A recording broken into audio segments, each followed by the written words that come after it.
जयशिंगपूर येथे माजी मंत्री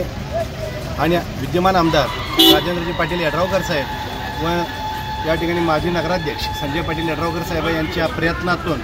या ठिकाणी बाबासाहेब आंबेडकर साहेबांचं पूर्णापूरच्या पुतळ्याचं जे आगमन होणार आहे जयशिंगपूर नगरीमध्ये गेल्या 50 वर्षापासून जो विषय प्रलंबित होता तो पूर्णत्वाला येऊन जे आगमन सोहळा 28 सप्टेंबरला होतोय त्या 28 सप्टेंबरच्या होणाऱ्या कार्यक्रमाला संपूर्ण हरुली ग्रामस्थांच्या वतीनं आम्ही या ठिकाणी आपल्याला पाठिंबा जाहीर करतोय आणि त्या दिवशी पूर्ण मोठ्या संख्येनं संपूर्ण हरुली गाव या ठिकाणी आपण जयशिंगपूर नगरीमध्ये या आगमन सोहळ्याला उपस्थित राहू असं या ठिकाणी या कार्यक्रमाला आम्ही सांगतो। मागणी साहेबांनी पूर्ण केलेले आहे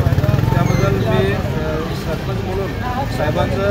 आभार मानतो, साहेबांना धन्यवाद देतो आणि आम्ही सर्वजण 28 तारखेला हजर आहोत तरी सर्वांनी 28 तारखेला हजर राहायची विनंती करतो।